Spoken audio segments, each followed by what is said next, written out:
I pursued unwise paths in romance so many times, and I didn't unlearn that lesson because someone told me about it. I unlearned it like once I fell on my face enough that I was tired. You can heal your initial attachment style. I cognitively understand that I'm safe, but my body doesn't feel it. We all have the different parts of us that really do want to be able to be a good friend and listen, and that also really don't want to listen anymore. Hey, welcome back. This is Not For Everyone, a podcast hosted by one hater and one lover. And today with a very special guest who I actually would love to know if you associate more with hater or lover, Carter, but maybe we'll get to that. Today we're going to do kind of a therapy deep dive with our friend Carter, who's a therapist. I'll let Caroline get into the introduction, but this is very exciting. Just to be clear to the listeners, this is very exciting. You should be excited because we're not professionals, so we brought one to you. Yeah. Yes, we did. Therapy is such a common topic, and I feel like it's just talking feelings, talking vibes on here. So we figured we'd bring in someone who actually knows what she's talking about. And Jess and I both actually have, I feel like most of my friends are therapists. And Yeah. today I brought one of the most magnificent ones. Carter Umhau is a licensed therapist and an artist. She holds a bachelor's in creative writing and a master's in counseling. Carter, get your AirPod. And a master's in counseling psychology. Carter draws from her backgrounds in the arts and the food world, as well as her clinical focuses of eating disorders, creative therapies, and soul-oriented work to create vibrant and honest spaces, both in and outside of the therapy office. She has over 10 years of clinical work and over 15 years of experience hosting various workshops, classes, and retreats for anybody who wants to use creativity as a means to deepen their relationship with themselves. She also has actually a bunch of classes and retreats and like open office hours now as well. And we'll share information about that in case anybody I want to wants to go. hear more. Yeah, That sounds you great. should. She's Do you amazing. have to be in Carter, DC or welcome. is it virtual? Both. So I love getting to do stuff here in DC, but I also love getting to do stuff online. Most of my clients Amazing. have been seeing me online, so I'm very comfortable in there. It can be very, very fun to do a Zoom room that actually is full of energy, like you guys do it here. Cute. Cute. We love it. Okay, Yeah, she's the before best. Oh, she's also just one of my dearest friends. I feel like I should have said. say Yeah. that. Say Yeah, that. she's a Definitely say healer. She's a say that. that. Carter, do you want to You laughing about the Zoom room? I'm sorry. tell us about like a class or workshop you've coming up that you're particularly jazzed about? Because one of the things I do I think is really cool and is a particularly good fit for Carter coming on the podcast is that she's like done traditional therapy one-on-one the way you picture therapy, but she also believes that there's limitations sometimes to just being in this like stale room sometimes. And she's done a lot of like workshops, therapies, creative work out in the real world to help people connect and heal. And I think that's one of the coolest things you do. Thank you. I love getting to do stuff that's not therapy because I feel like for so long the spaces that I was finding outside of therapy were really therapeutic and Mhm. enlivening for me. And oftentimes the stuff that honestly was held by other therapists that I'd go to felt really sad. Whether it was a workshop or a retreat, like it felt so heavy and serious, which is wonderful and appropriate and really helpful sometimes. But I also feel like once you've done some therapy for a little while and know yourself or trying to know yourself, you need to be in the world too. And so Mhm. I love getting to create spaces where people get to come for a reason that has to do with, a hobby or an interest, but they are connecting in a way that is so much more enlivened, instead of just about kind of this more emotion focused, more internal withdrawal that I think can happen if you're doing a lot of therapy. Is there anything in Yes. particular you Is there anything in particular you've coming up that people should look out for? Yeah, I'm hosting the Artist's Way, a workshop that has been one that I hosted last year and I absolutely loved it. It's going to be in person in DC and online starting next week. And the Artist's Way, for anyone who hasn't heard of it, is a 12-week workbook written by a woman named Julia Cameron.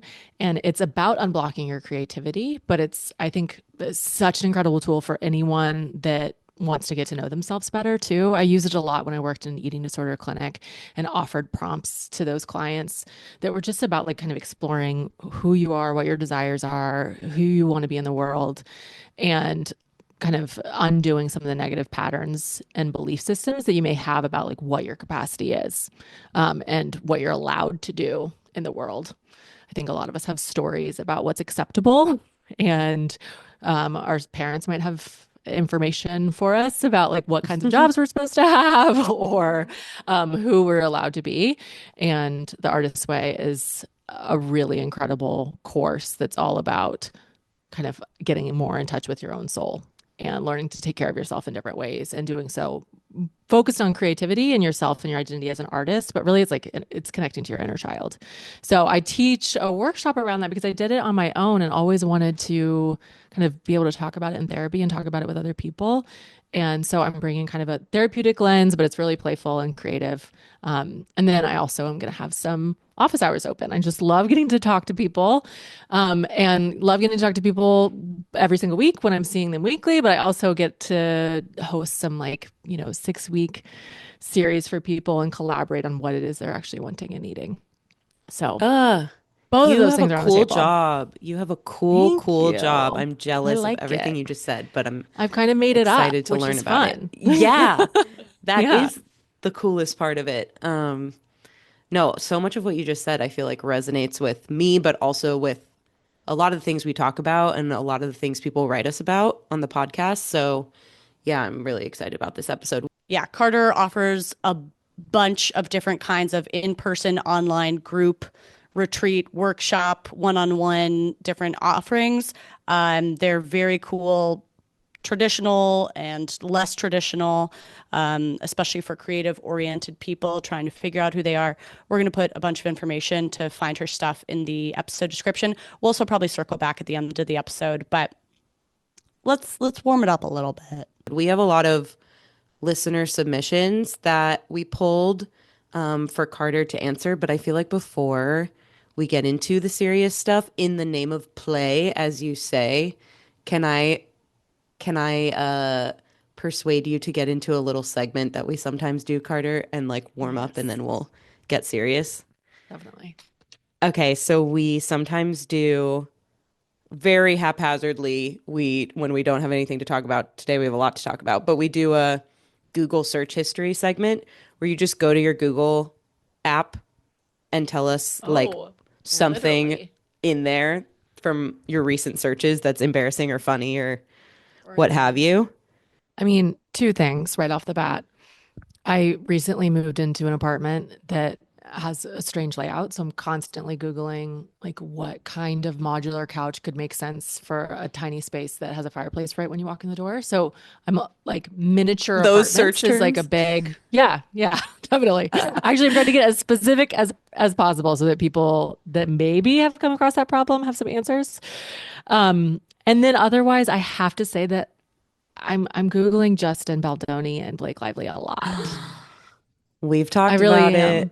I know you have, and I really am interested in the details regularly. I need to be up to date, and it feels like I can get my like psychological brain around it, and I also feel like I just want to write a dissertation on why it's a relevant topic right now. So I'm Googling them a lot, reading the case or Yes, the yes. trial notes, whatever they are. Yeah. What Have about you you guys? guys discussed this like No, outside of we no? haven't. No. All right. All right. I don't have anything interesting. I don't have anything interesting to say I'll tell you what I have. In my Google search. Give me what you got. Yesterday I searched best natural butt in Hollywood. That is important. That is important.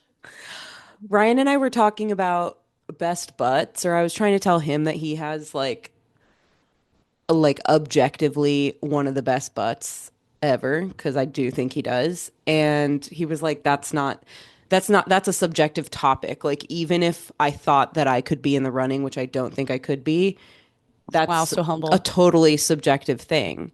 And I was like, I no, it's disagree. not. Nah, no. There have to be some butts that are objectively, anybody looks at that butt and they're like, that's good.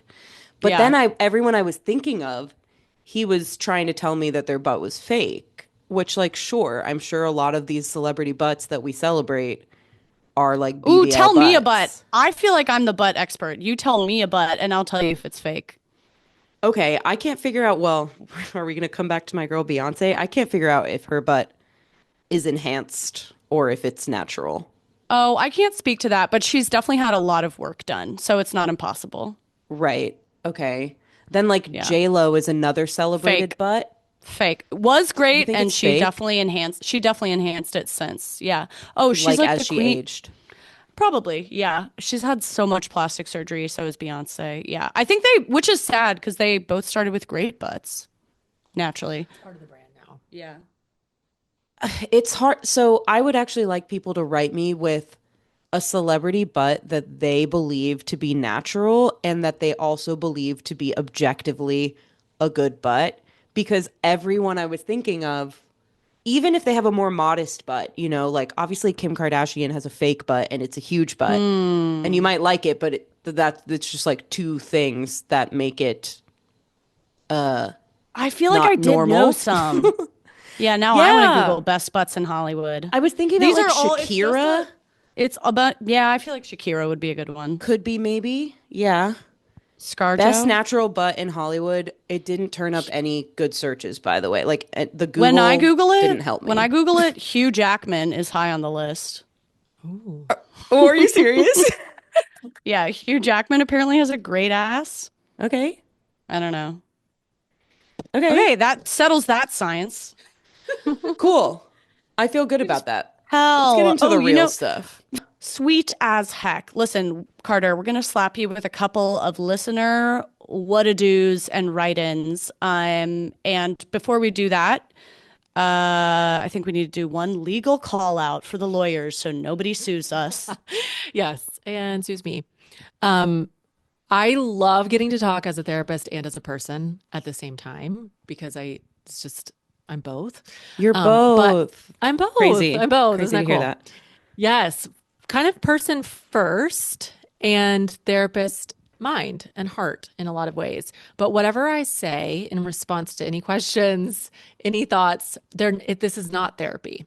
Um, that is that's even if I give an opinion of some kind, it's not therapy. Therapy is therapy because it is so deeply attuned to the specificity of you and who you are, and the space held there gives so much more room and consideration to a whole wealth of context that is not going to be happening in a podcast. So, what I say might be helpful to you, it might be therapeutic, but it's not therapy. No one's allowed to sue us. Here we go. All right, we got one listener write in. She writes, "Hello, fellow kooks.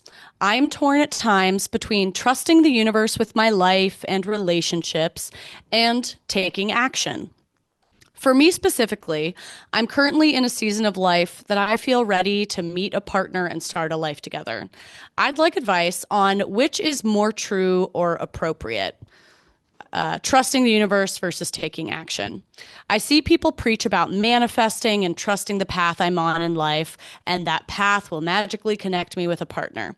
I know you two have both met, saying Jess and I have both met our current partners online, so you obviously took matters into your own hands. But sometimes I feel if I'm patient enough and have an open heart and mind, the universe might help me. I'm always afraid of sounding stupid, so I hope this landed better than it's sounding.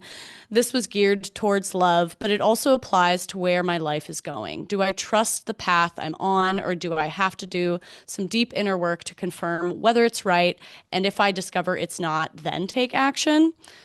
To summarize, is manifestation real, or does this little lover need to go asking for what I desire?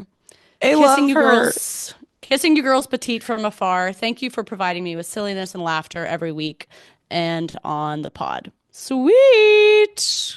I love her. I love her too. I love her too. What a good question. Um, I I was really struck by the question around like, is manifestation real, or does this little lover need to go asking for what I desire? Because I think actually those two things are the same. Hmm. I think knowing what you want And doing the deep inner work to figure that out is part of what manifestation is. I think that I believe in manifestation. I think it's a woo-woo word that kind of winds up getting kind of confusing about what the practicalities of that are. But I think that when you do the work to know really specifically who you are and what you're seeking and what you want and what kind of energy feels authentic to you, and then living your life in a way like that, that puts you out into the world, you may set yourself up to receive some of the things that you want most because you're in more alignment with what you're looking for. So I don't think these things are mutually exclusive. Like, I think that's my first main point on that. You have to be in your life for something to happen. And I don't know if that means for someone that they want to go on the apps and try that, but to receive something, you have to like kind of have your mitt open. Like, I don't know where the baseball metaphor came from, but like you have to be ready to catch it. You can't just be in your closet. So those are my first thoughts. What do you guys think?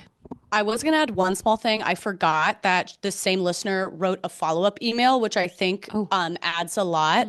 So, well, I guess first of all, I'd say I agree. I guess personally, I don't really understand the value of manifestation as a I guess I don't really understand what it does for some people. I'm not opposed to it, but for me, I think I identify very much as taking action, but I'm not opposed to it for other people. I just feel like the people who I see talking about loving manifestation, they have also taken action. Yeah. So I'm like, great. Yeah, it makes sense to me. And I guess, yeah, let me just read the rest of what she wrote. So she actually sent a follow-up email and said, okay, I talked more about manifestation, but a large part of what I was trying to get across with finding a partner is so many people I've talked to say they found their partner at the least expected time or when they stopped looking. Have you ever heard of that? It's rather annoying and haunts me because I'm over here like, oh, so I just need to quit looking and then it'll magically happen.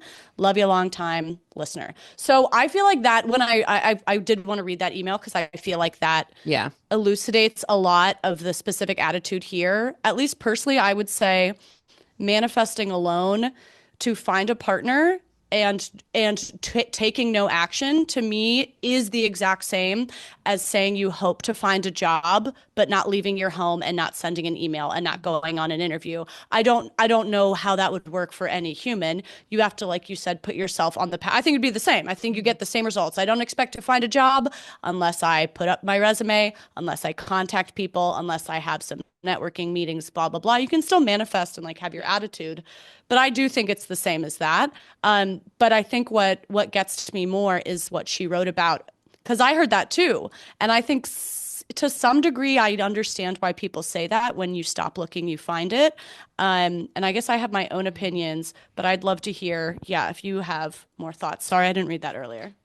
No, I love that. I think that where she's coming from with that really is interesting and matters a lot because people say that all the time. People say that all the time when you're not looking. It's so annoying because it is because people helpful. desire a relationship. No, it's not helpful. Like taking action, you're like, great. So you're telling me the answer is something I have no control over? Fuck you. It's annoying. Yeah. I think when I think of that though, and the part that maybe I can get behind a little bit that feels like it's in this, like it's part of the spirit of what people are saying when they say, oh, you'll find someone when you're not looking, is that when you are embodying yourself and your best life, I'm going to take back best life. I actually kind of hate that. Best life feels like authentic, but also like, are you having a bad day? That's fine. That's fine. You don't have to be having like a great time of things. But when you're connected to yourself, I think that you're living in a place that hopefully is honest and authentic. And when you're putting less pressure on, oh, this person needs to be the right person for me, or, oh my gosh, I'm only going to be thinking about dating, other parts of your life can kind of run dry. And you maybe aren't as deeply involved in your relationships with your family or your friendships or your relationship to your own well-being, your spiritual well-being, your emotional well-being, like whatever else it is. And then I think some people wind up not feeling like a whole self. And it's, I think, more often than not, when you're feeling a little bit more with yourself, that doesn't need to be like totally whole and whatever, but like more with yourself, that you then wind up going to a bar and having a more authentic conversation, or you go on a date where you have something more to say, or you know what kind of question you want to ask someone on that date because you know yourself a little bit better and you're curious about what they have to bring to the table when they're in relationship to themselves well. And so it takes the pressure. I feel like this is about pressure more than it is about like manifestation. But yeah. Yes. What about you, Jess?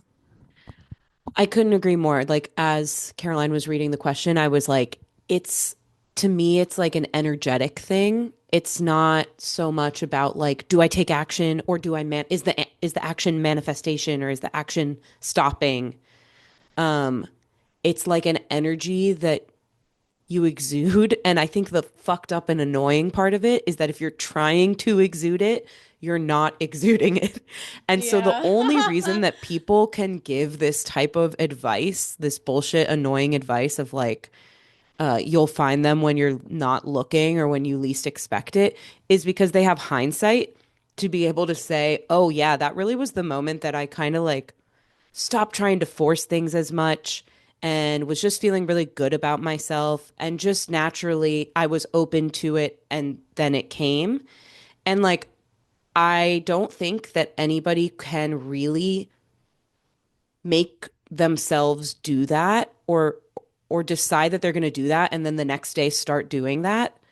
It is something that just like will naturally flow from you if you're there, and then you can only really know that that happened for you when you look back on it later. So that's why this is so annoying to me, because I used to struggle with this very thing when I was dating and when I was trying to figure out like career stuff and just like wanting to be in the life that I was dreaming of, and being like, do I have to go and get every single aspect of it and like force it and put pressure on it and like make it happen for myself?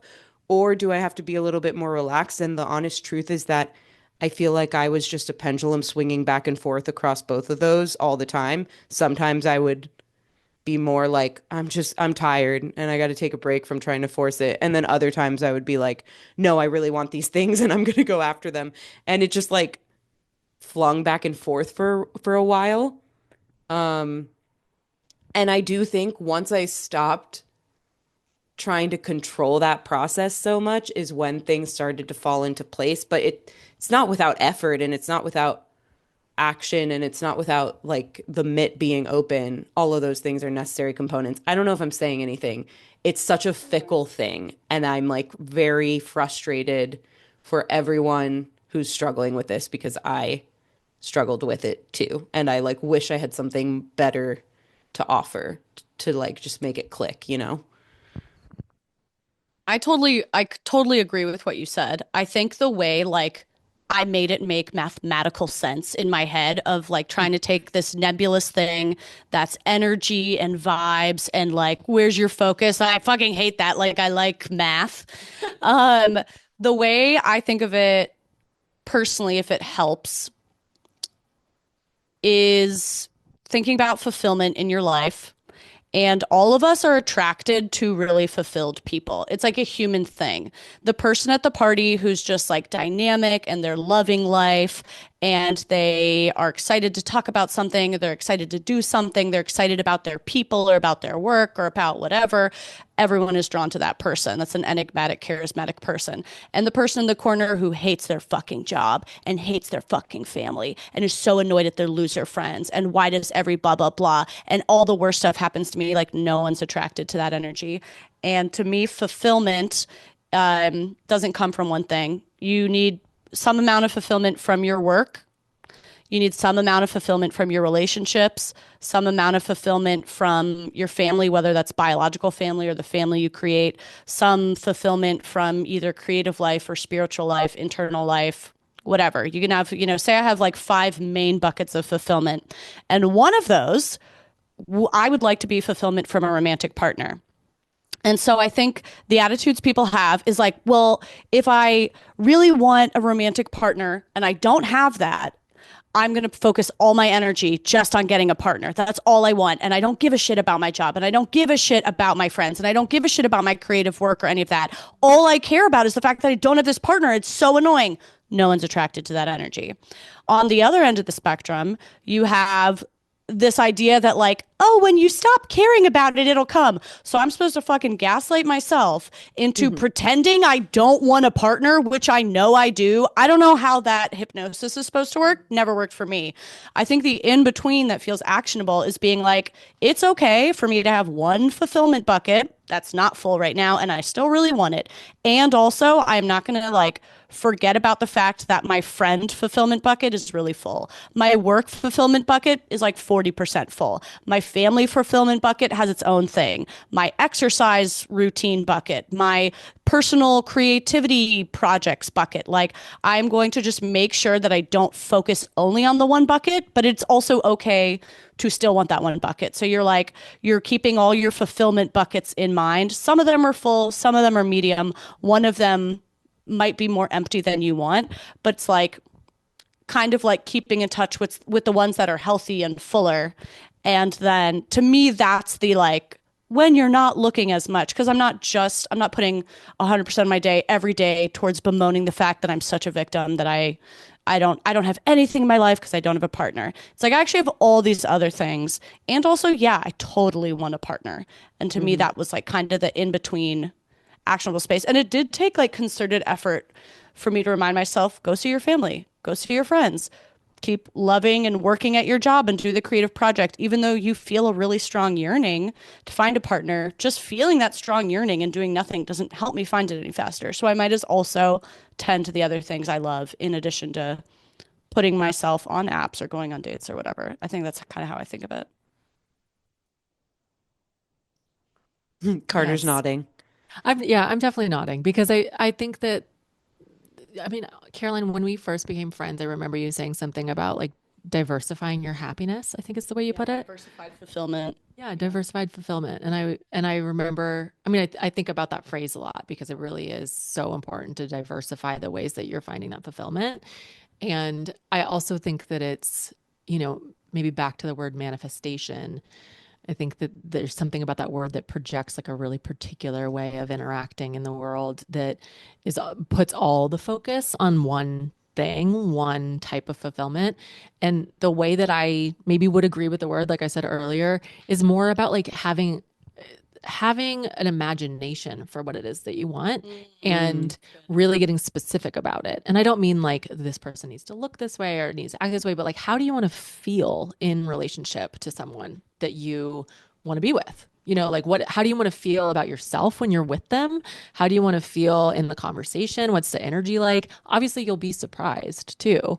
But I think getting clear on so getting clear on specifics about who you are, what you want, what you imagine, how you want to feel in your life is part of like kind of doing some manifestation like slash prep work slash just be like getting clear about who you are so Yeah. that you go into a date or you go into, the Walgreens with like a sense of, oh, I like this energy. I want to see more of this energy in my life.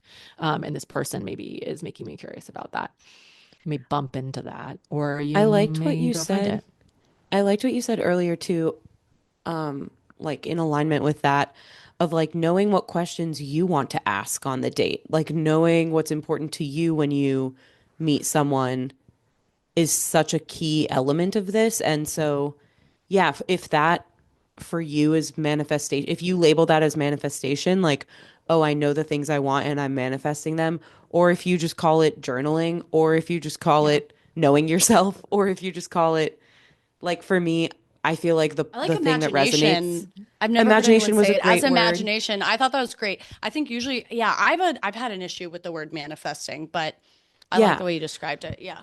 but I also the word that I like or the phrase that resonates with me is like I really do think that I've spoken a lot of things into existence for myself. And that doesn't mean that I just say I want X and then I get X.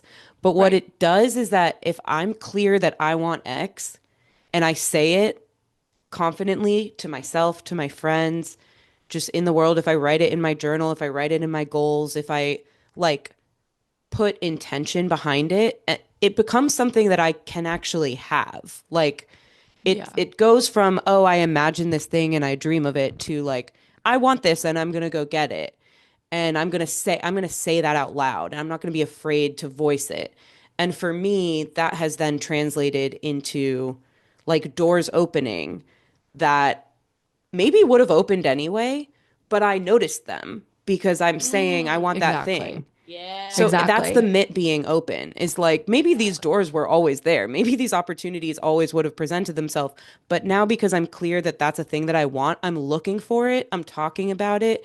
And when the moment comes where the door is open for me, I take it because it's like something I'm aware I'm looking for. That's such a So good for me, that's how distinction. Yeah. manifestation has shown up. Like if that's what you want to call it, to me, doesn't matter what you call it. I think it's happened in so many ways in my life, and I do believe in that. And that, yeah, I just think that's an important part of it. I still had to go get it. I still had to go walk through that door and do the next thing, and then something hard happened, and then something confusing happened, and then I had to pivot. But it's just like you notice the door and you walk through it. I love that way of describing it, Jess. Yeah. It's kind of like yeah, you just have to like set a directive and a goal for the company. Otherwise, yeah, there could be a million business opportunities coming through the door, but if your team doesn't know what the goal is, you can miss them. Just the fact of noticing it because you stated it as a goal to the company of Jess. I love Yeah. that. Yeah. Yeah. That really makes sense to me. Okay. Let's do another what to do. Hi guys, I have a what to do for you. I think I'm buried in message requests. Oh, we don't need that part. Okay. Hi guys, I have a what to do for you. A new guy just moved to town and kind of entered our friend group. He's become friends with my husband and some of my other friends through their gym. The gym owner introduced one of my best friends to him and framed it as a setup, but he was unaware. Now, she's absolutely smitten with him. When we hang out, he's almost all she talks about. But after getting wind of the setup, he revealed to my husband that he wasn't romantically interested in her in the slightest, not to tell her so he could do it himself. However, this was weeks ago and he hasn't told her, yet he continues to see her for services. She's a massage therapist. And because of her crush, she gives him extra time for free so that she can spend time with him. Oh, every time we hang out, I have to listen to her go on about him, having to bite my tongue, feeling like she's getting taken advantage of. It's hard to have conversation with her because it feels like everything she says is irrelevant because I know she's headed towards a dead end. We've encouraged her to try to hang out with him outside of the professional setting or to communicate her feelings as a way to hopefully guide her to learning the information herself, but she's hesitant. She's such a gem, but has a lot of trouble romantically, and it's hard to see her wasting her time. I want to just say, fuck this guy. I don't owe him anything and just tell her, but I don't want to meddle where it's not my business. What to do? Whoa, that is for a professional. That is, okay. I'm out. I'm tapping out. I know. Honestly, this one feels like my heart aches a little bit or a lot of bit. Um, and this is complicated. This is really complex because the thing that I feel like, first of all, the friend that's writing us can decide if they want to say something. I'm not against it. Maybe that's chaos, but like I'm not against saying like, yo, you know what? This person doesn't seem interested in you. He said Mhm. so. Because he's And he taking, hasn't said so to the girl. he hasn't, but in the meantime, he's getting free massage hours That's or crazy. extra time. Like This motherfucker. yes, Yeah, he's that taking, really tips it over the that edge. changes things because there's a sign here that he's actually like using her affection for him to his Yeah. benefit. And it kind of suggests that there's something there that he's aware of. Like he knows he should say something, that he's not interested, that he knows that she is, and he's still doing this. So he's actively using her.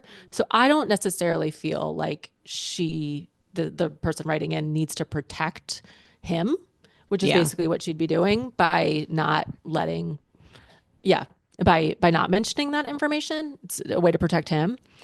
Um, but I also feel like there are ways to really, back to that word mirroring that we talked about earlier, like mirror back to your friend, like what you're noticing that she is or isn't doing. And that might just be like, yo, like it looks like you're really trying to give this guy extra time and he's not really pursuing you outside of getting massages from you. So, like, maybe see what happens when you're not doing as much work, or like mirroring back maybe places where she's feeling hesitant. Like, that's really Mm-hmm. interesting to me that she's feeling hesitant to bring it up. Like, what's that about? I had the same Um, thought. yeah, as a friend, I would maybe just ask her more about that. Like, why, what are you scared of? What are you feeling? What are you sensing? And obviously, like, I'm maybe more of a therapeutic friend, but that's how I would approach it. What about you guys? I would do the exact same thing. I and I like the word mirroring there. Like I try to ask questions in situations like this to lead the person hopefully down the right path. So exactly when she said that her friend is hesitant to talk to him about it, I was like, well, that's a perfect opportunity to ask her like, well, why are you hesitant? Oh yeah, it is true. I guess you guys haven't, hung out besides the massages. How do you feel about that? Like, I feel like that's kind of weird that he's just wanting to use those services, but not wanting anything further. Like, I would just suggest it. But I also agree with what you said that, like, this guy doesn't deserve protection. Like, fuck him. So, I don't know. What do you think, Caroline? My God, I have so many. I feel like I have so like three different answers. I don't know. Yeah. Okay, on one hand, I have felt like kind of no inclination as soon as they said that he was like accepting Yeah. free sessions from her. I feel like a good person would already feel awkward enough just noticing that someone has a crush on you and you don't like them. Like that already makes you kind of feel bad if you have any conscience, let alone to then take free services from them. It's like taking money. If that's your It's fucked profession, up. it's like taking money from them. So it's like you're an asshole. I feel no need to protect him at all. I think my hesitation around saying something is that I think they like a very recent older version of me would say something of being like, I need to help you. You're going to get hurt. This is damaging. This is painful for you. I need to help. And just recently learning, I've been trying to get out of this liaison position because of Yeah. how badly and how frequently the liaison position goes badly, or even it's just completely wasted. Like, just learning that people, you can literally forget mirroring, forget being gentle and therapizing. Even if I literally said, I recorded him saying he doesn't like you, which would be a crazy thing to do. But say I did that, if someone's not ready to believe it and feel that, Yeah. they won't listen. It's That's like so it true. actually doesn't even, it's like you can tell someone any advice you want, and they don't learn it until they're ready to learn the lesson.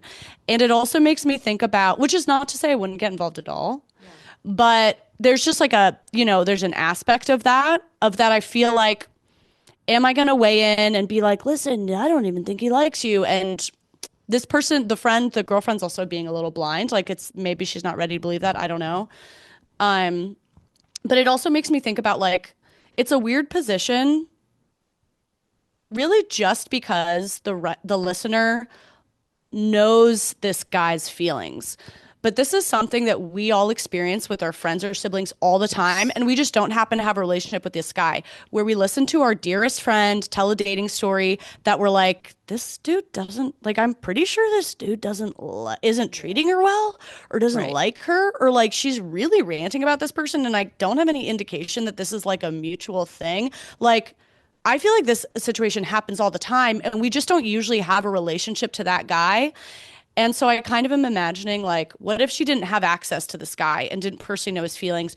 You would still need to let your friend go through the very painful process of like experiencing some pain and having to actually learn the lesson through doing it maybe not the wisest way, or whatever you want to call it. It's like those lessons just happen for everyone in dating. Like I was the friend. I did that. Totally. I pursued unwise paths in romance so many times, and I didn't unlearn that lesson because someone told me about it. I unlearned it like once I fell on my face enough that I was tired. And also hearing wise input from people I respected in moments when I was asking for it. And so that's, I feel like, that small space where you can weigh in with a perspective. But I also, like, I don't know, I guess what I would actually do is like maybe the mirroring. I fucking don't have the patience for mirroring. I like can't do this shit. So I'm not good at it. I'm not good at this it. is what But I do think I might tell the guy, this is stupid. But I okay. think realistically, I also might go to the guy and be like, hey, I don't want to be involved in this, but you said you would tell her. I don't Yeah. think you've told her right. Yeah. Like, if you don't tell her, like, I'm happy to tell her myself, you're a piece of shit, fuck you, whatever. No, I wouldn't say Yeah, that. But like, totally. I think I might just be like, give him one last push to go tell her. I don't know. But beyond that, I don't want to be involved that much. I think I hear everything you're saying. I think realistically, I agree with the part of like, realistically, if I were in this situation, I would pretend that I didn't know the information from the guy. So, like what you're saying, like either way, whether I know that the guy 100% isn't into her or I'm just getting the information from her, I can probably gather that this guy she's talking about is not in it the way that she's in it. And so that's like, I know that already without knowing anything about him. So I would be operating 100% from that mindset, which is why I said I would do the mirroring, just because I know myself and I know that that is how, I don't know if it's right, but I know that that is what I do in these situations with friends. But what I will say is that I will only do it once. I'm not talking to you about this all the time, and I'm not therapizing you about it all the time. That's not my job. But I will do it one time when it feels right. Maybe there's an opening. Maybe they might not specifically have asked for advice, but like if there's a little opening and I've heard about it enough now, and selfishly, I'm tired of hearing about it.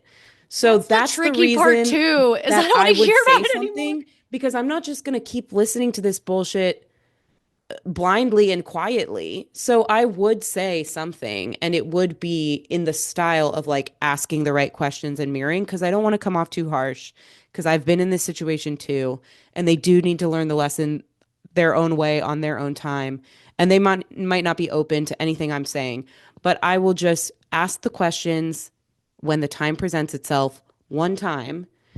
And then beyond that, yeah, I don't this has nothing to do with me. Like that is honestly how I would handle it. Whether it's the right way to handle it, I don't know. But that I know that that is what I would do because I've been in a very similar situations before. Yeah. Okay, look, it's me. I'm the problem. I am the queen of putting off doctor's appointments, putting off getting help. Just like when something pops up, I had a cold last week. I have a weird like rash on my eye right now. And I'm really glad that I'm recording this because it's reminding me that there's an easy solution and that I should stop putting it off because there's just a way to go on my phone, click a few buttons, type in a few things, and get support right away. Like, there's an easy solution. Jessica, the hives that have appeared on your eyelids will be no longer soon. And that is because of ZocDoc. ZocDoc is sponsoring today's episode, and ZocDoc has become one of the first places I go whenever I'm just feeling weird. ZocDoc is a free app and website where you can search and compare high-quality in-network doctors and click to instantly book an appointment. You can schedule right there in the app. They give you all these different options of doctors near you that accept your insurance. And I have literally booked an appointment on ZocDoc and been there that same afternoon. That is the level of access that they provide and the level of speed and ease and convenience that they provide.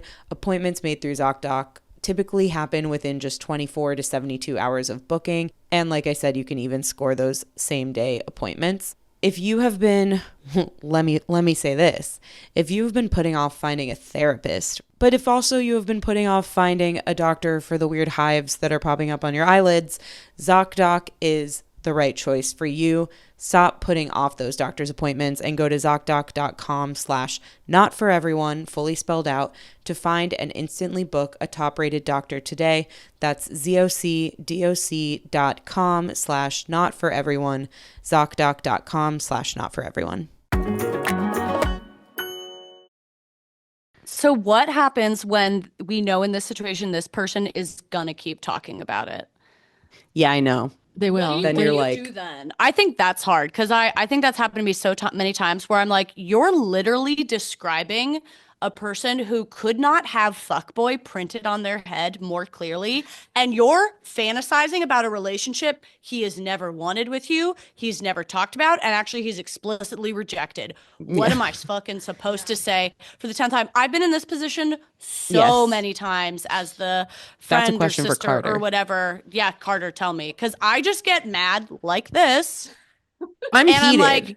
I started out I'm trying to annoyed. protect you, and now I want to hurt you. Yes. It's annoying.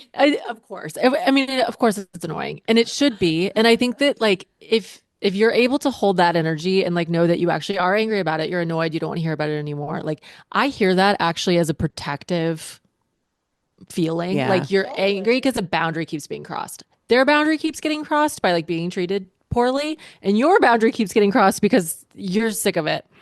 I've been in this situation too. And I think that, like, honestly, coming with that energy, but just maybe tailored a little, is helpful because I, before I was in any healthy relationship, I feel like I absolutely was looking all the time for information that maybe so and so was interested, or like maybe this Yeah. fantasy could work. Like you're wanting to understand if there's a possibility or not, but you maybe don't have the experience yet to actually know what it feels like when it's That's true. peaceful It's like you or don't good. know until you're in something good. Yeah, which sucks because if you don't know and you're waiting decades to feel that feeling, you don't know. And I think that as a friend, it feels like a service to say like, "Yo, that's not the real deal. If you're worried Yeah. about this in this way, if you're getting no information from him, that's I don't think that this is it."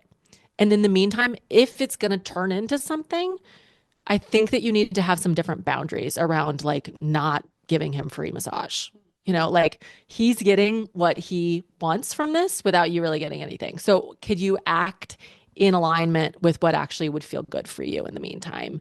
And it's probably not just honoring the part of you that wants to spend all the time with him in the free massage in the next extra 20 minutes or whatever it is. Like, what do you actually want? And if you want to keep trying with him, cool, but like let's do it in a way that serves you rather than just serves him. And like move the anger energy as a friend toward like Yeah. a protective, like, yo, like this isn't working for you. It's not working for But you. I want then it to. Yeah. but then they keep doing it. But then they Stop don't now. heed your advice and they just keep Yeah. doing it. No. So assume we do everything you just said, Carter, because we're good friends and we care and we're channeling our anger into helping them and caring about them. But they still keep doing it. And the problem for me now becomes they still keep talking to me about it and they still keep expecting my same level of engagement when, like, I've told you what I think about this. It's exhausting for me at this point to hear you continue to say, "Oh, he did this," which I feel like maybe is a sign that he does like me, even though I relate to it, even though I Yeah. so understand and I have so much compassion for it. I also am like, dude, I can't, like, by just like listening to you talk about it in this like delulu way, I'm not honoring you. You know what I mean? I'm not, like, I'm losing respect for both of us by being in this conversation over and over and over again. So what do you do? And we get this message a lot of like, my friend is like won't shut up about this thing or is using me as her therapist vent session person and just like what's the word, like just pours all of Trauma dumping trauma dumps or on just me or whatever. yeah, or just repetitive. And I'm like, I don't know what you Yeah. do. I have this problem. I don't know Yeah. what to do. What's crazy to me too is like I'm not this has happened to me so many times with so many different people. And I will get to that point where I'm like, yo, I'm angry because you just keep getting hurt. And I'm wondering when you're going to start like doing, the post-mortem of why this is happening. Yeah. And I'll say something like super direct. And then 3 days later, they just pick up the same conversation. And I'm like, first of all, why do you feel comfortable talking to me about this already? Like Literally. it's like there's a kind of like brainwashing, I think, when you're so set on something. And it totally happens with love and romance and all those things because we all go crazy, where it's like, I basically told you I think this is the dumbest thing I've ever heard. Why do you even still want to talk to me about it? Yeah. I don't know. Yeah. Good for them. Yeah, good for them. I don't, I mean, I love that you say something and I love that they come back because they probably trust you and you're not being as mean as you think. But I'm so angry. yeah, Wow, you're I mean, such a therapist. me? Yeah, you're just like validating us being assholes and also simultaneously validating the other person being an asshole in their own way. You're I very mean, good at you're very good yeah, at this. thank you. this Thank you. this I mean, dance. it does make sense. And I think that that's like, we all have the different parts of us that really do want to be able to be a good friend and listen, and that also really don't want to listen anymore. Yeah. And I think that in the ways that we can, saying like, "Oh, you've talked about this a lot," or just if you can tolerate it, like let your body do a little bit of the talking, not in a judgmental way. You don't have to be Mm, like growling at your friend, but like withdraw a little bit physically and then maybe change the subject. You know, like it doesn't have to be mean. yeah. I never want to give the advice to like withdraw, but like, you don't have to keep serving it up. You're Feeding. allowed to, It's a yeah. boundary thing though. If like you're not being, I think if it gets to that point where it's a monologue and like, oh, we're not having a conversation anymore. Anytime somebody is like, it's no longer a dialogue, I don't feel that I owe them all my No, openness. you don't. You don't. And I think that if you want to say anything else, it can be helpful to say like, it seems like you're actually just spinning about this now. And like, I don't know exactly what you want to say. Everyone's going to say this differently, but I think knowing that actually they're in an anxious spiral, probably like that's sort of what we're talking about, right? Like if you are fixated on what does this tiny little thing mean? Does this person like me? What can I do to actually get them to respond? Like that's anxiety. Yeah. And so to say that a little bit, be like, whoa, like it just seems like you're in a space that you actually need some room to deal with this. Either like maybe talk to your therapist more about it or like, I don't know. Again, it feels like we're giving advice exactly to the friend, which makes sense. But I think I want to speak to the fact that like when we are excited about someone or when we're even in a relationship with someone already and we're trying to figure out like what the hell is going on in that romantic Yeah. relationship. I know you guys have talked about this before. Like we have to do anxiety and attachment work inside of ourselves in those moments. And this person isn't doing that totally. Right? Like, I don't know 100% if they're doing any of it privately, but they're trying to use their friend to like self-soothe in some way. And that has to happen internally, Yeah. which is kind of the point of all this, I think.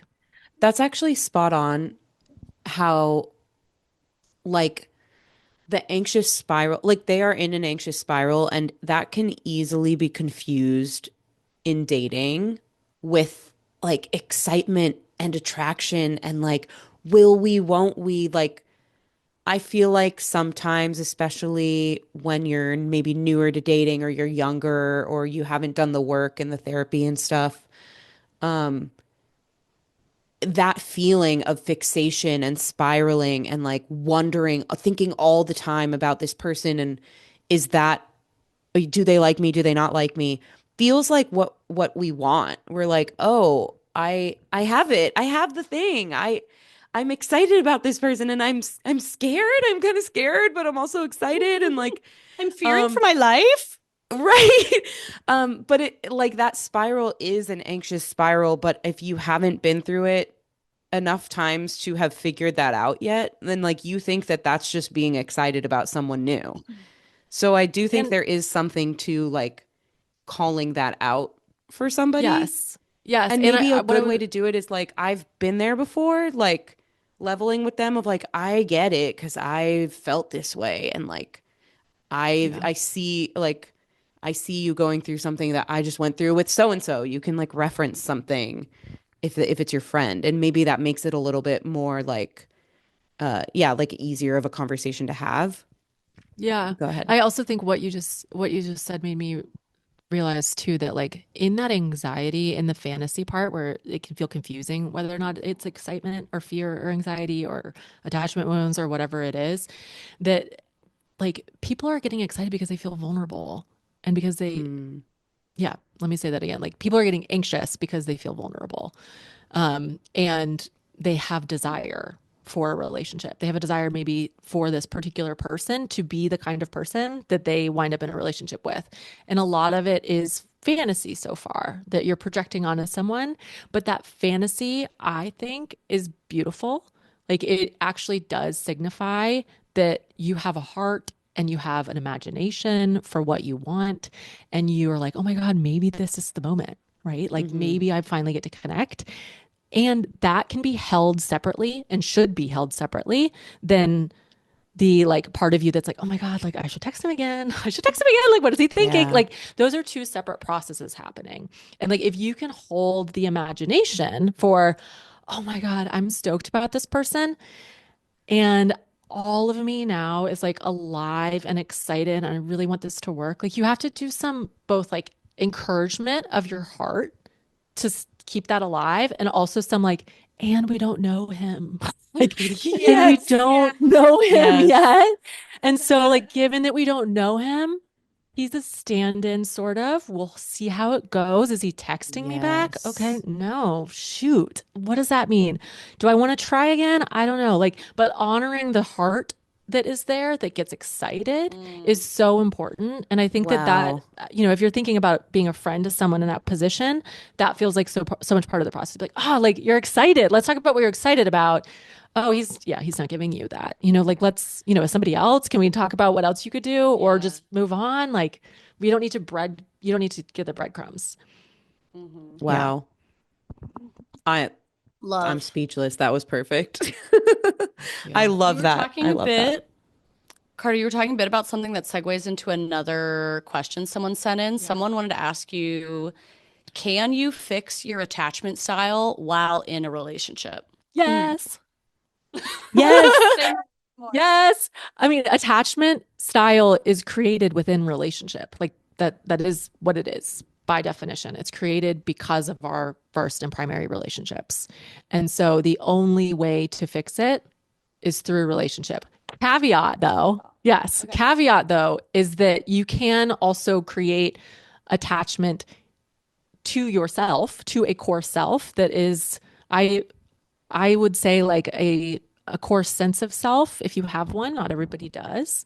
But mostly my answer to this is like, yes, you kind of have to. You will not learn new things in relationship unless you do new things in relationship. And so the neural pathways will create new networks when you try something different. And that only happens in relationship. Can you I talk more lost, about yeah. Oh, sorry. Go ahead if you're No, you still. go ahead.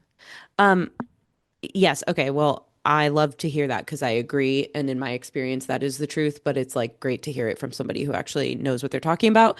But I would love to talk a little more about this and like, first of all, maybe give people some grounding in attachment styles because I think many people know what that is now, but I don't want to take that for granted. So like a quick maybe definition from you, Carter, of like the attachment styles, and then maybe an example of like if you are anxiously attached, how in relationship could it look to become more secure through a partner and like what would that partner's attachment look like? And I don't know, I know there's a lot of different configurations that could exist within this, but just making it more tangible for people would be Yeah, helpful. absolutely. This feels like there's so much to say. So I think briefly defining attachment style in and of itself is it's the way that we learn that we are safe and going to be cared for and get our needs met by an attachment figure. This could be a parent, it could be an older sibling that's there to take care of you, like it could be whoever was or wasn't there. And when we have a caregiver, we are looking for them for our basic needs to be met. So that's food, that's safety, shelter, etc. And it's also emotional attunement. Does this person care if I'm crying? Does this person care that I'm not around. And we learn whether or not we can be safe in that attachment, if our needs are going to get met through those initial attachment relationships. And it gets complicated because we have complicated parents, we have complicated siblings, we have complicated people in our lives that can't always do that. And so it's not like if you have an attachment style that's this way or that way, people were bad or you're bad, or it's all flexible. But we'll think about like anxious attachment, there's avoidant attachment, there's disorganized attachment, and there's secure attachment. The hope is that you would learn or earn, quote unquote, a secure attachment, which means that like you can heal your initial attachment style and it can become a secure attachment. You can earn that through new experience with someone else. And also I want to say with yourself too. So an anxious attachment, if this is still helpful to kind of define the styles, an anxious attachment is going to be pretty preoccupied around getting their needs met. So they might go in overdrive to figure out how to get those needs met. So let's say someone is not, their caregiver wasn't consistently around. They're going to be like, okay, well, I do know that like mom responds well to me when I start being really, really helpful. So I don't need to cry. I'm just going to like I'm just going to do the dishes. I'm going to do this. I'm going to clean everything up. This is me. I'm imagining like more like a 8-year-old at this point, but this could happen in different ways when they're even younger or a lot older. An avoidant attachment, for a simple kind of example, would learn like, okay, this person's not consistently available. I don't really know what to do with that. And so I'm kind of going to try to figure out how to break off my need for them. I'm going to disconnect from my need from them by turning my attention elsewhere. Both attachment styles are high distress, but they're going to look really different. So the anxious person's going to get maybe more preoccupied, more active in conversation. That could look like someone like, oh, well, how are you feeling? Oh my God. Okay. Your face. Like I just noticed that you're not as happy as you were. Like you could get really, really, really like attentive. The other person could feel just as much distress, and with an avoidant style could just kind of go like, okay, and start withdrawing, maybe go into the kitchen and start doing those dishes by themselves.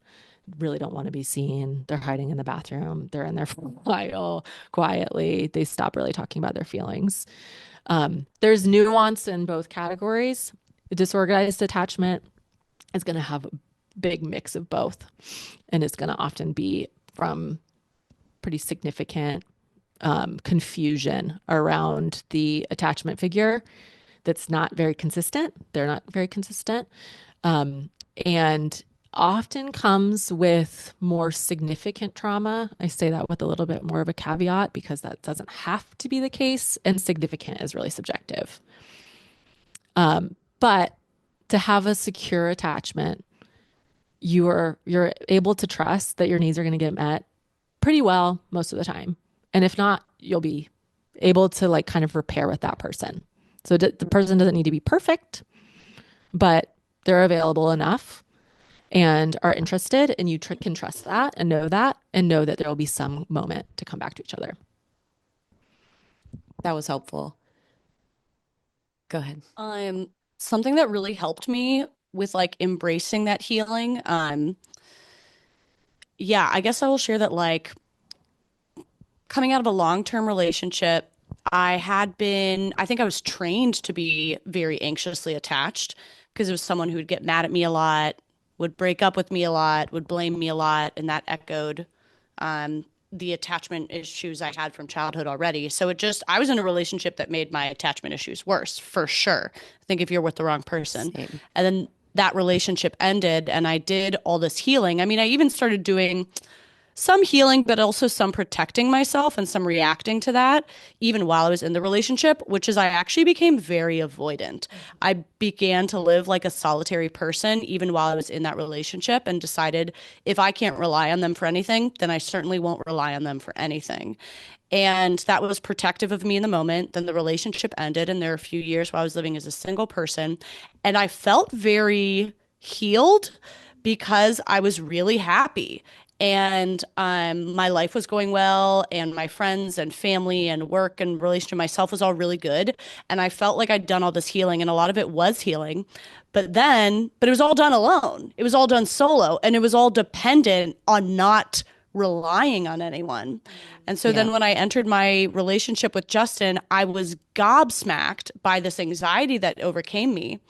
And feeling that anxiety all of a sudden, when I'd been very happy single and felt very stable single, was so confusing and eerie because I was like, well, what does that mean if I felt so stable when I was a single person and now I feel fucking wrecked? And it came down to the fact that, like, I wasn't encountering attachment as a single person because I had systematically made sure I was attached to no one. And it was like you said, that vulnerability. And the attachment issues is like, yeah, I was stable and fine so long as I relied on no one for anything, which is not how a relationship works. And the beginning of the relationship with Justin was fine. But as soon as moments of vulnerability came up that harkened back to those anxious moments, such as I'm having a negative feeling and I need to express it. And that is so terrifying because I've only ever been shunned for that. I've only ever been hurt for doing that. I would get super anxious. I need you to tell me right away that you're not mad at me. I need you to tell me that it's okay that I said that I was sad or that I was mad about something. I need you to tell me everything's okay. And something that helped me in healing that in a relationship was not avoiding those moments, but embracing them and knowing that those are the only moments I could change my attachment.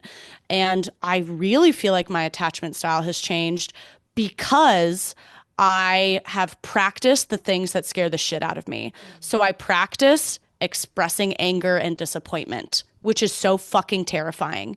And I practice doing it. And then when Justin is still there and still hearing me and still listening and still loving me on the other side of it, that's what starts to change my attachment style.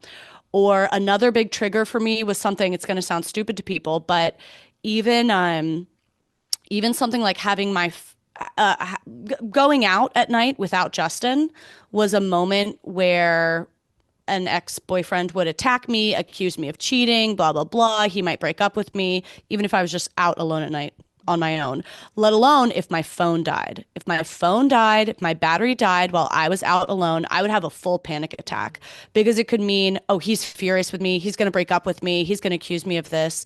And I really had to take baby steps with that. With Justin, there were still lots of moments where if I was out alone at a restaurant and my phone died, I ran home to charge my phone because it was so upsetting. But like in baby steps, I would learn to sit through, I'm going to let my phone be dead right now. And I'm going to feel the anxiety. And then I'm also going to feel how Justin is still there on the other side of it. And that is the only way. So like, I share that to say, like, I think, yes, the healing does happen in a new relationship. And it also specifically happens in moments where you feel like your underbelly is exposed.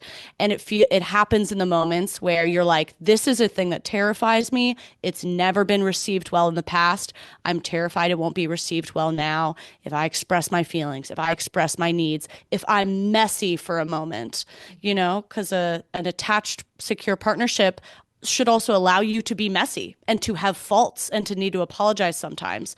And even in moments where I'm like, oh, I actually fucked up and I'm not going to go groveling, I might do an appropriate apology, but I'm not going to grovel and beg and take everything back and blah, blah, blah, and see and like let Justin show me whether he's there or not as a secure partner on the other side. And that is the exact moment where it healed for me. It was fucking exhausting and terrifying. I relate to that so much. I mean, we've talked about it before. Like the exact journey that you just described is very similar to the journey that I went on when I ended my last long relationship, which only fueled the anxious attachment that I had developed in childhood, then figured out how to be on my own. At first, that was terrifying. And then it was like, oh, actually, I figured out a way to make this happen and make a life for myself and meet all my needs on my own. That was cool, but it wasn't healing because like you're not put into those situations that you are in relationship.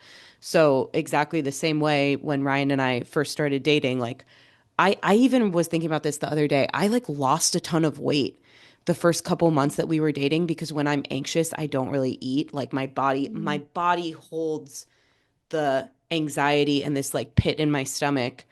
So I was like looking back at pictures and I was like, oh my gosh, I was like a smaller version of myself because I was so anxious, not because he was doing anything wrong, but just because having to like be vulnerable with someone new and trust that he was going to stick around even when I was emotional or needy or whatever I was labeling myself, like that put me through the ringer for the first several months, probably longer, honestly. I mean, it just came up in new ways over the course of time. And I mean, it still comes up occasionally, but it's so much more leveled out now. I do feel like I'm closer to secure than I've ever been. But something that I thought of while you were talking was this other message that we got that I really liked. Somebody wrote in and said, what does it take to really feel a truth versus knowing? Like, I know my mom's action is wrong, but don't feel that. And I'm really curious what you think about that, Carter, knowing that you've done a lot of like therapy around like how the body feels.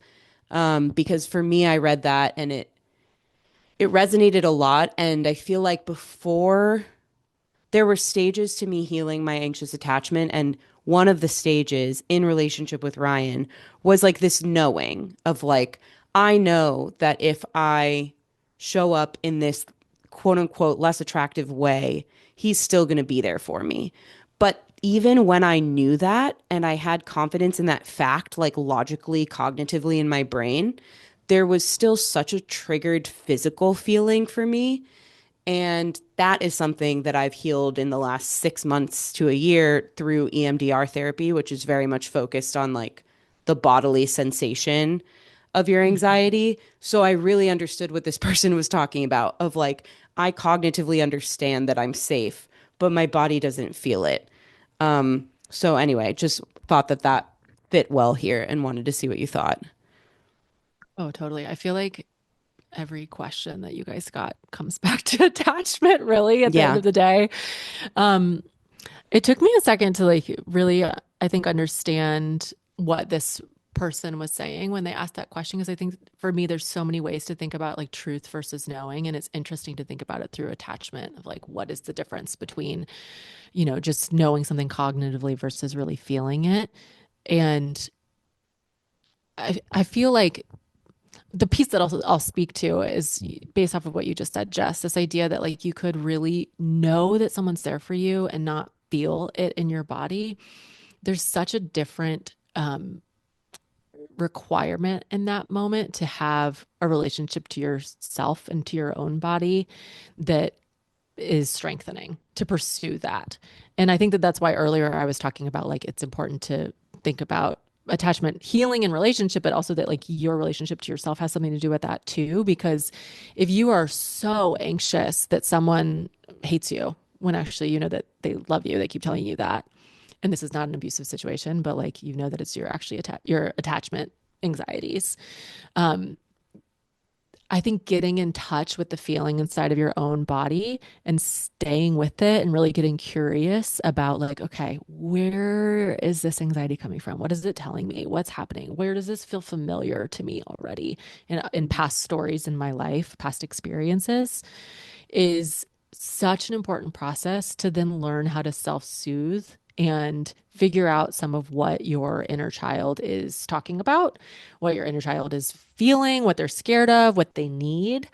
And that can allow you over time, I think, to get clearer about how to properly respond. That I'm saying that in quotes, like properly respond, accurately respond to how someone is treating you. Because you will have over time more of an integrated sense of like what you feel is true and what you know is true. Those things could be disparate, but I think like, am I making sense with that? You I feel are. like there's so many more things to say about it, but yeah. You are. I mean, it goes back to what Caroline was saying of like allowing those opportunities when her phone was dead to just sit there and feel what she was feeling about it rather than like trying to rush to fix it. Because I think that's a lot of what I learned through the body work in therapy is like actually going through the feeling rather than immediately trying to make sense of it or even soothe it. I mean, you get to soothing, but like before you can soothe it, you have to know what it really is.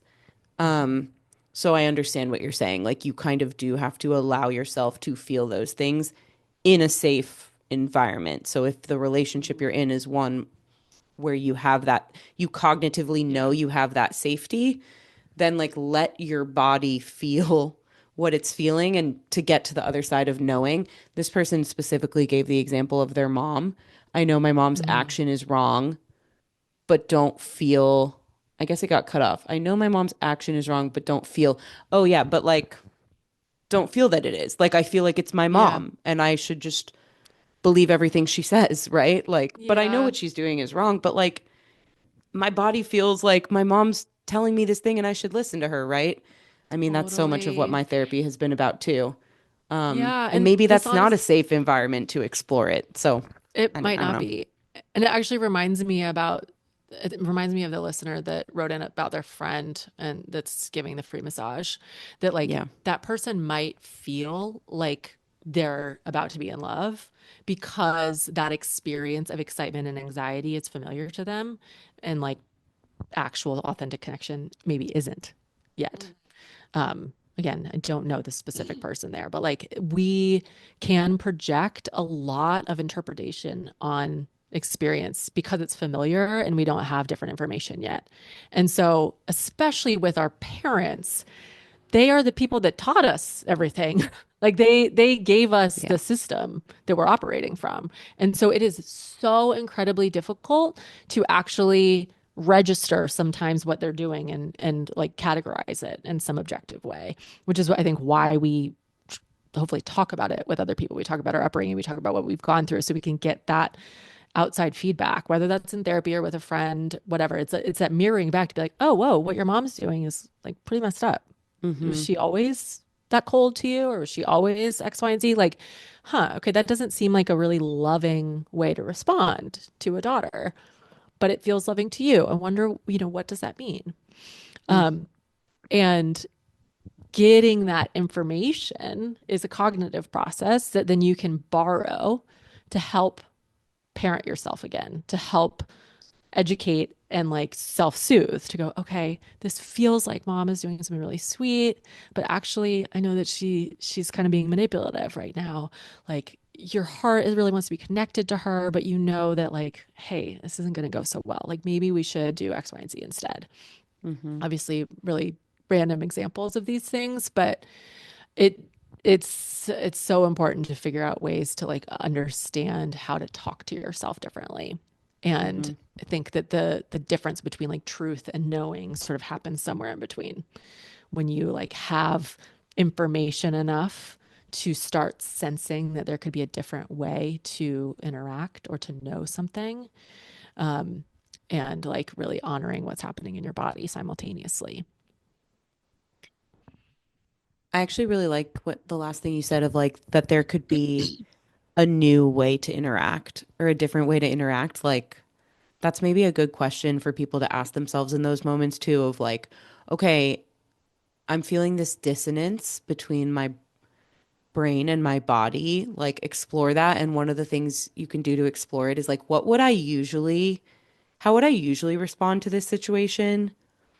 And then is there a different way I could respond? Because I feel like something I worked on a lot was like, let me change the pattern. And changing the pattern can help my body feel safer here. So like what are some other options for how I can show up?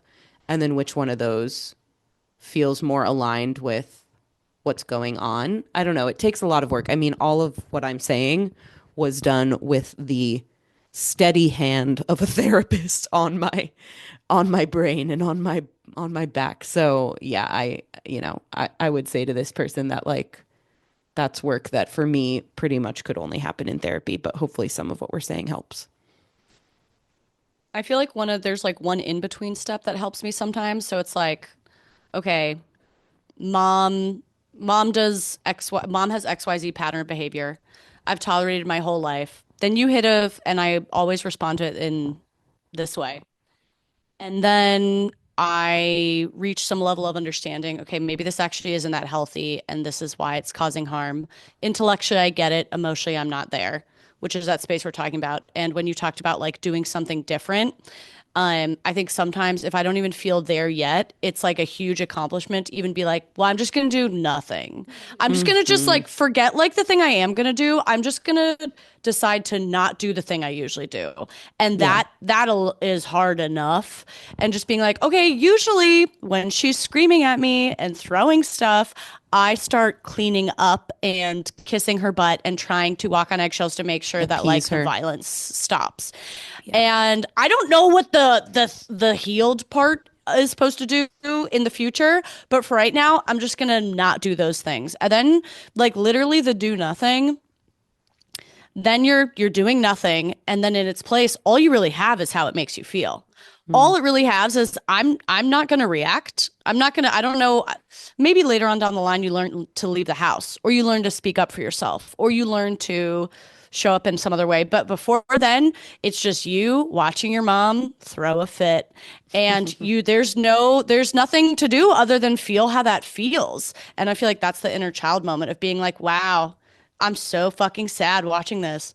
I'm so terrified. Like, I'm so disappointed.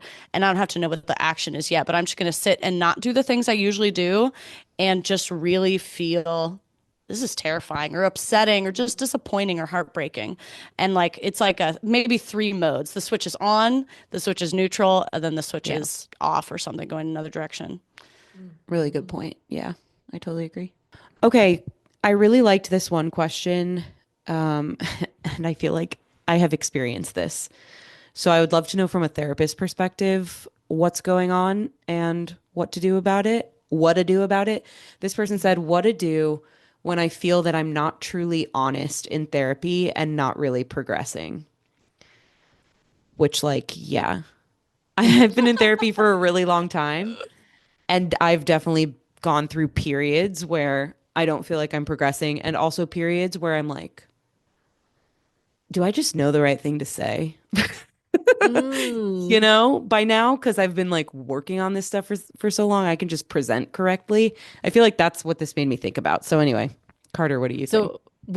So Jess, when you're relating to it, you think about the dishonesty being more like I'm performing a little bit, or Yes. are there other ways? Yes. Okay. That's how I think about it, but tell me the ways this shows up.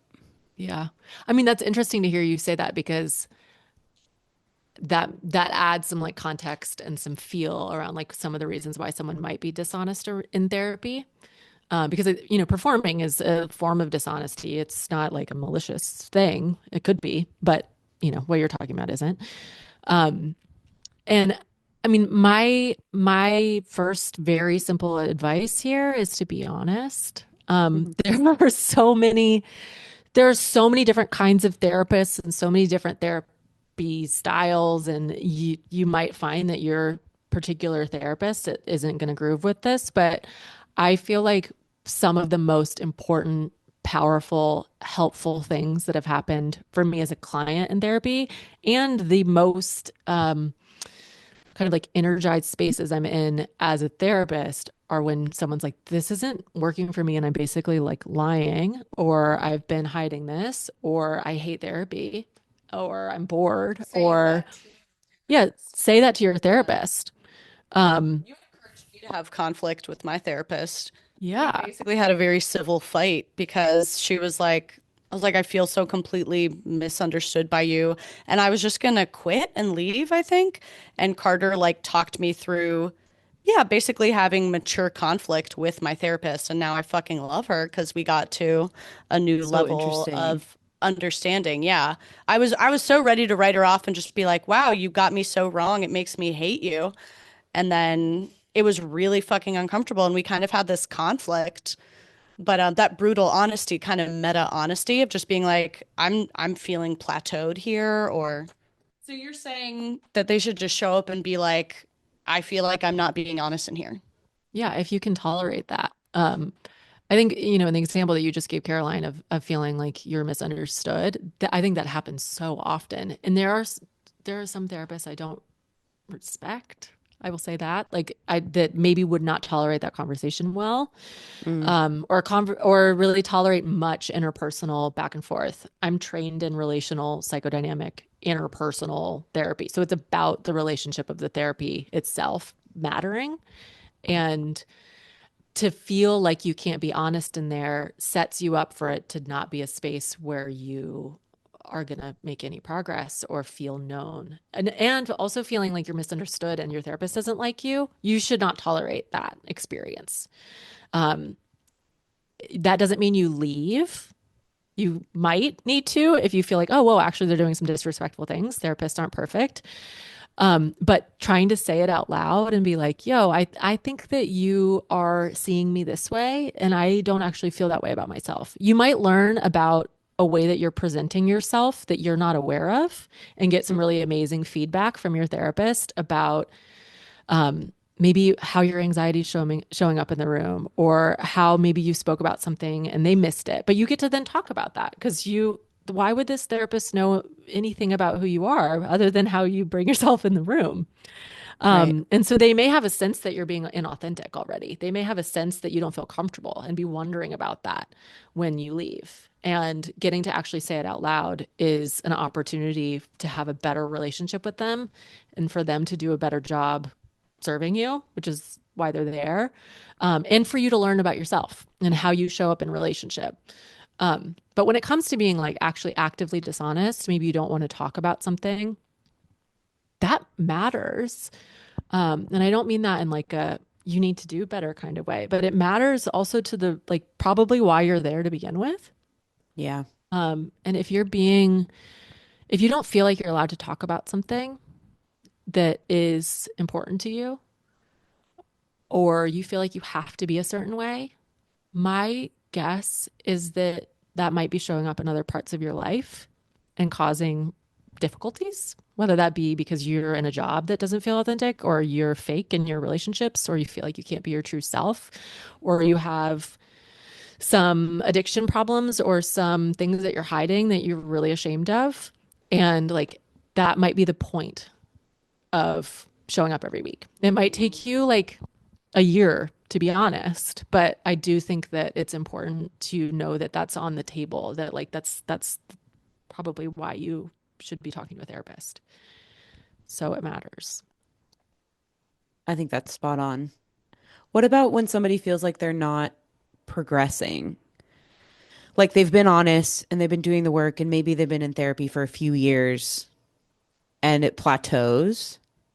Like to me, I feel like that's just natural. Yeah.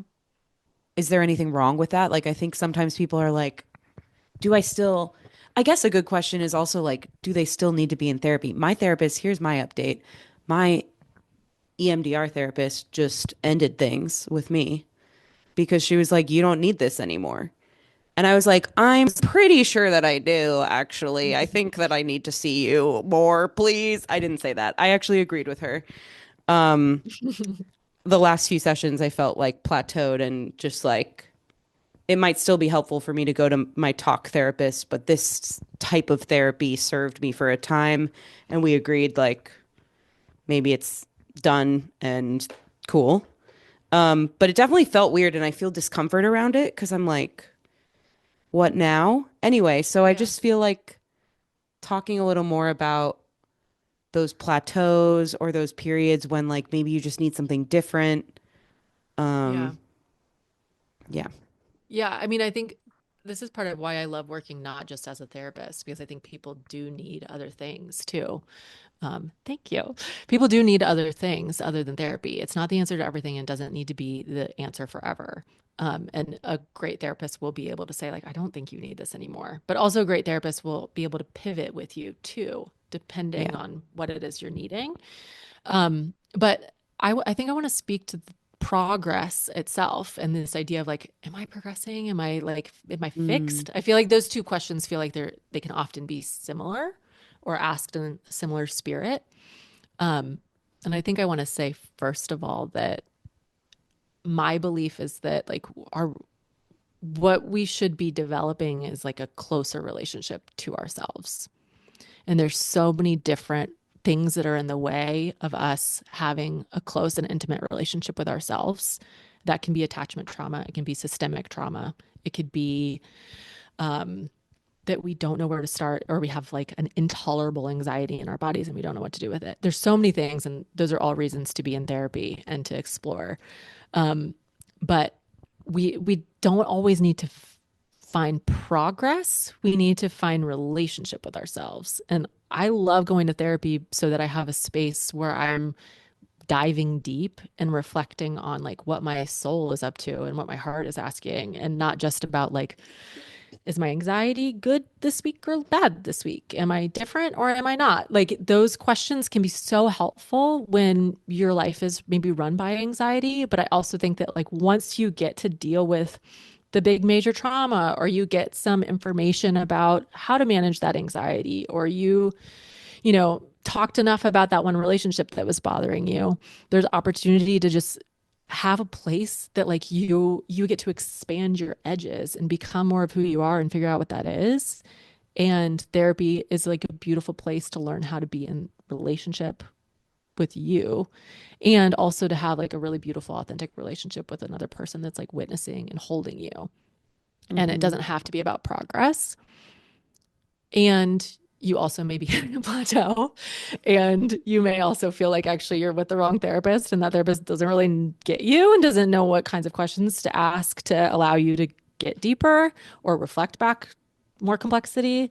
So it's complicated. It's complicated. But again, maybe talk to your therapist about it. Or like, you know, and say like, I don't think this is that fun anymore. It's not interesting. I'm not crying anymore. Like, what does this mean? You know, like, why are you crying? Money back. There have been tears in weeks, Barbara. Make me cry, bitch. One thing I really like the idea of like getting to connect more with yourself instead of like tabulating. Yeah, I totally get on the like, am I an enlightened, perfect person yet or not? Right. I get like a score.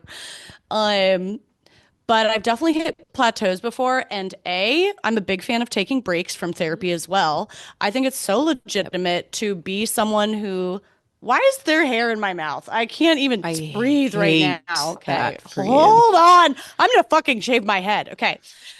I think it's so legitimate to be like, I love therapy. Therapy's great. And also, I'm not doing it right now. Like, that's legitimate. There's Yeah. plenty of reasons why. And I've multiple times with a given therapist been like, I'm just going to take a break right now. Maybe it's financial. Maybe it's emotional. Maybe you're not feeling what you want to feel in therapy. Maybe you feel plateau, whatever the fuck. You take a break and be like, I'll reach out when I want to. And if when they have an opening in their schedule, you go back. I've done that multiple times with a therapist. And I did that a while with one therapist who I'd seen for years and years. She was amazing. She changed my life. I felt these plateaus. I'd take a break. I don't really feel like, I don't know. I feel like I know what you're going to say to me kind of thing. I'd go back when there's a life crisis. And I'd, say, this relationship, I'm having a hard time. And I know what you're going to say. You're going to tell me to do this. Or you're going to tell me to do that. And you're going to tell me to do that. And she would be like, yes, that is what I'm going to say. And and it was that space of being like, so intellectually, I know you're teaching, but I was still experiencing this distress in my life.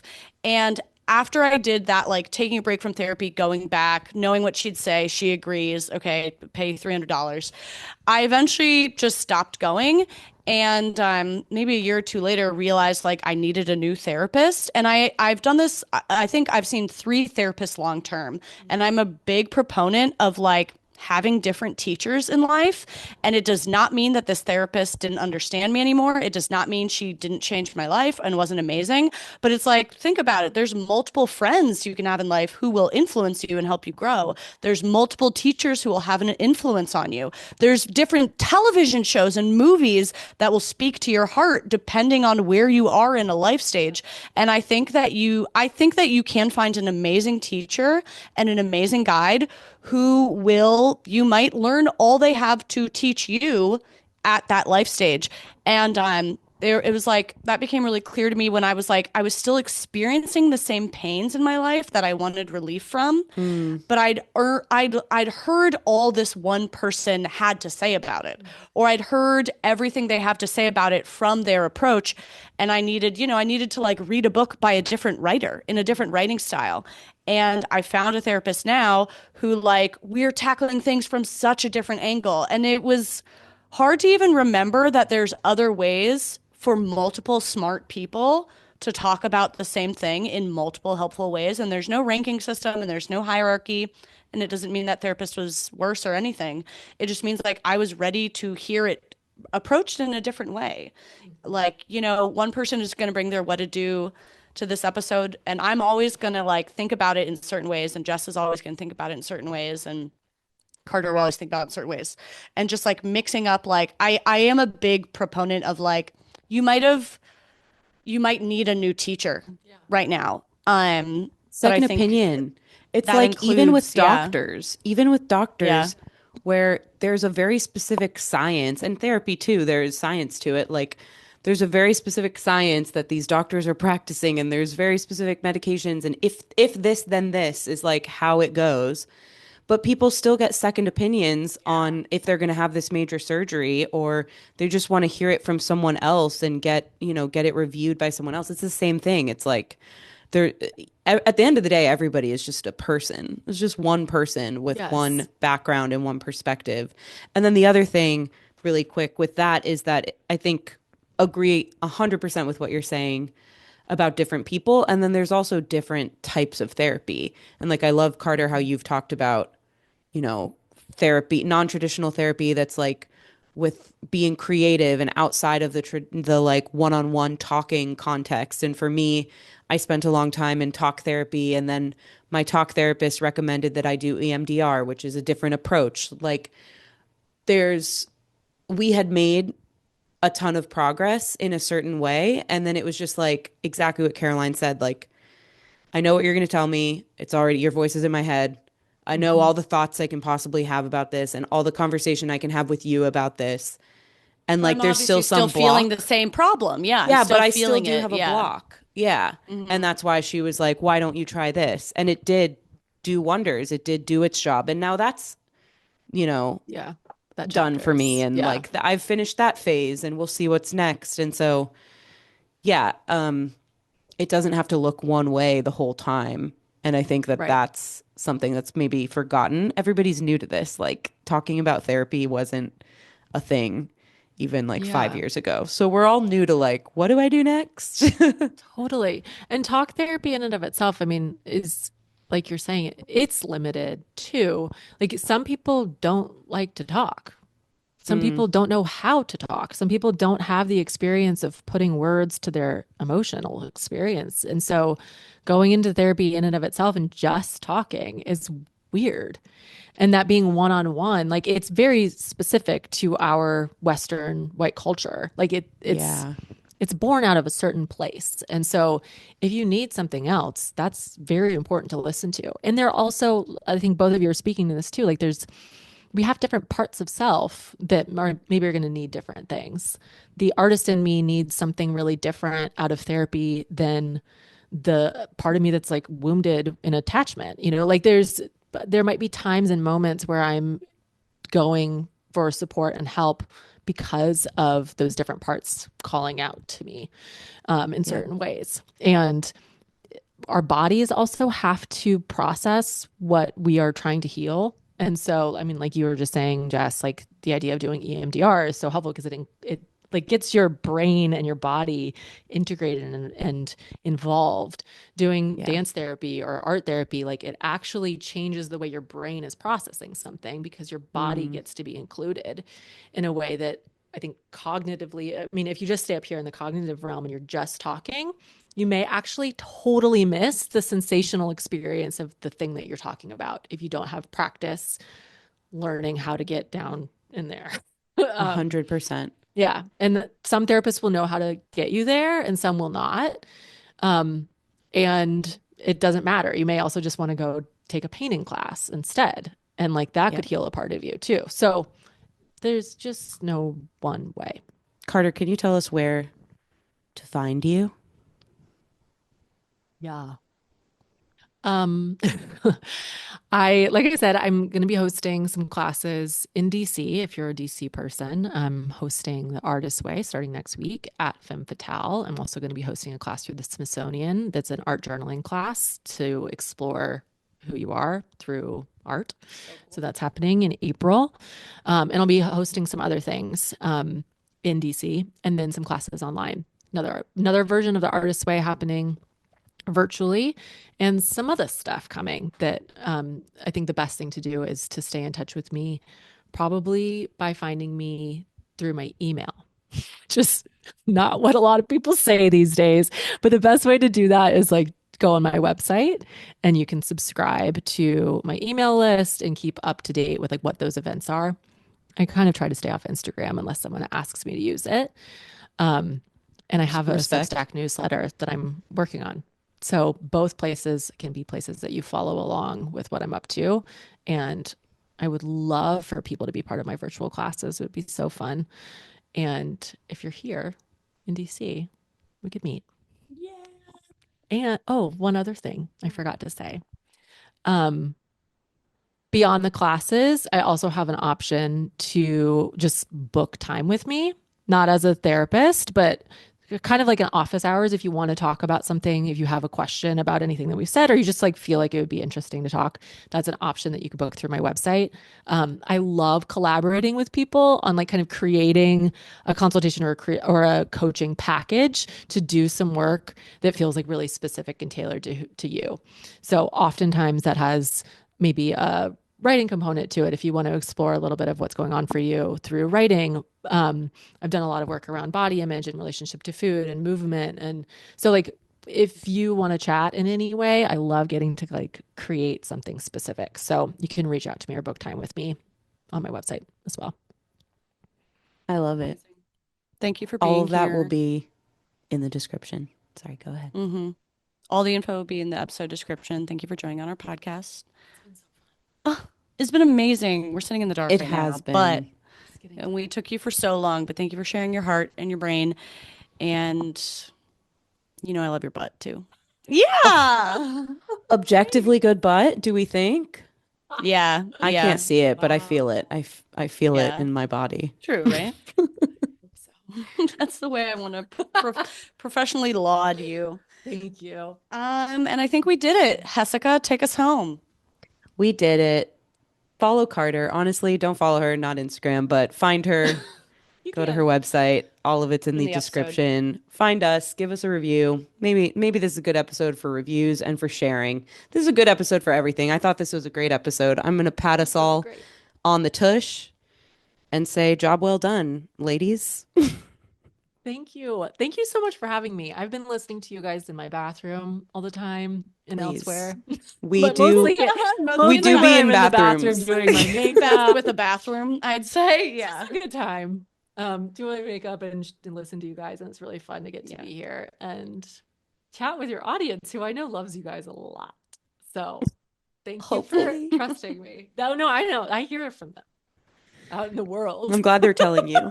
You're talking shit behind us, behind our backs on the street. No. Love ya. It was the best. We'll see you next week, guys. Bye.